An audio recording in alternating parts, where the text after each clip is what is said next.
Takedown.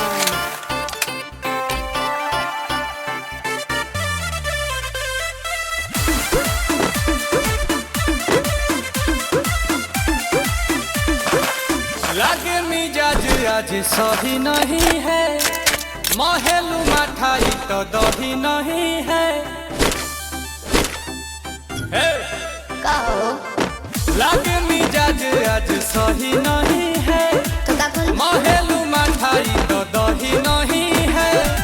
पानी में चीनी जैसे घोले राजा जी, घोले राजा जी। पानी में चीनी जैसे घोले राजा जी, घोले राजा जी। कमरिया गोले गोले, कमरिया गोले गोले, कमरिया गोले गोले गोले गोले डोले राजा जी। कमरिया गोले गोले गोले गोले डोले राजा जी। कमरिया गोले गोले गोले गोले डोले रानी जी। कमरिया गोले गोले गोले गोले डोले रानी जी।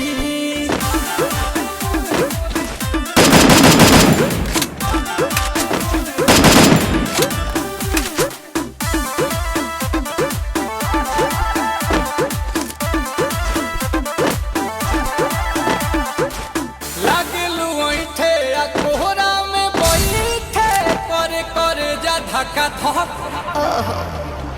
कहेलू झूठे की जाला ना उठे, होखेला हमारा कसक। हटना सुनो ना ये जी सनिया, दवा मेरे जी सनिया, फटाफट ला दो जाके मेरे ले जी सनिया। बातें तू मीठी मीठी बोले राजा जी, बोले राजा जी।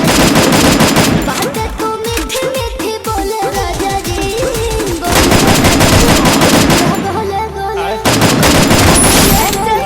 कमरिया गोले गोले गोले गोले डोले राजा जी। कमरिया गोले गोले गोले गोले डोले राजा जी। कमरिया गोले गोले गोले गोले डोले रानी जी। कमरिया गोले गोले गोले गोले डोले रानी जी।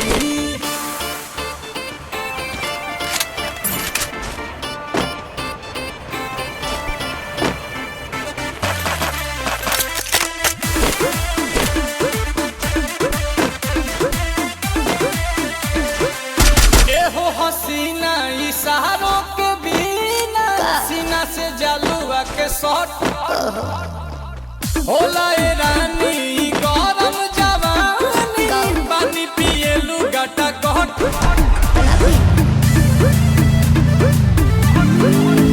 या कमरे में चलो जरा सा मोहब्बत मानो, कि तुम हो सीधे साधे, तुम्हें हूँ चलो चलो।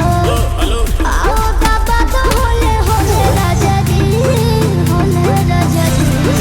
आओ बाबा तो होले होले राजा जी, होले राजा जी। कमरिया गोले गोले, कमरिया गोले गोले, कमरिया गोले गोले गोले गोले डोले राजा जी। कमरिया गोले गोले गोले गोले डोले राजा जी। कमरिया गोले गोले गोले गोले डोले रानी जी। कमरिया गोले गोले गोले गोले डोले रानी जी।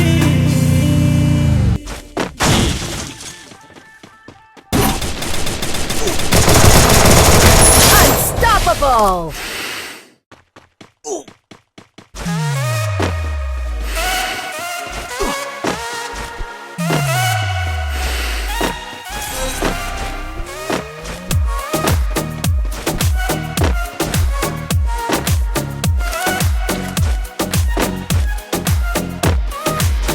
बाडी पे कौन बा ऐसा कढ़ाई, कपड़ा के भीतर से देता दिखाई। बाडी पे कौन बा Rampage. कपड़ा के भीतर से देता दिखाई। कहवा से किने लू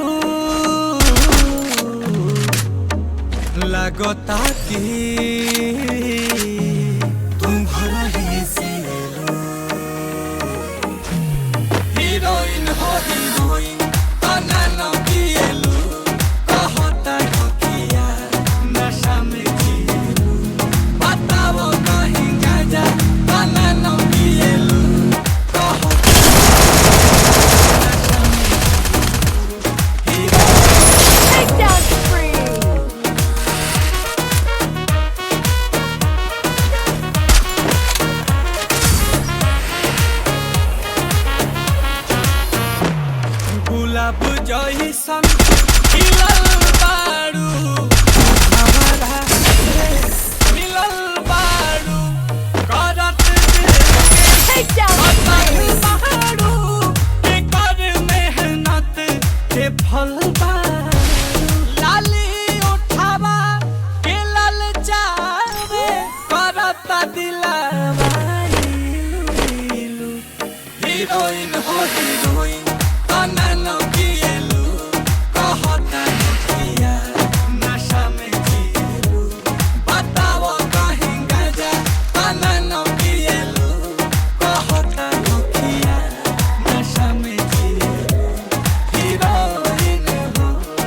And when are you getting married?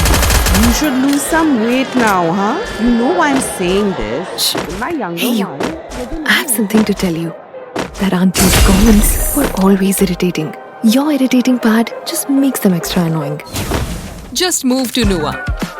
Toxic-free sanitary pads that promise zero irritation. Head over to nuawoman.com and shop now. She's not gonna stop judging, but you can switch to a better sanitary pad. I'm a one zone kind of person, the comfort zone.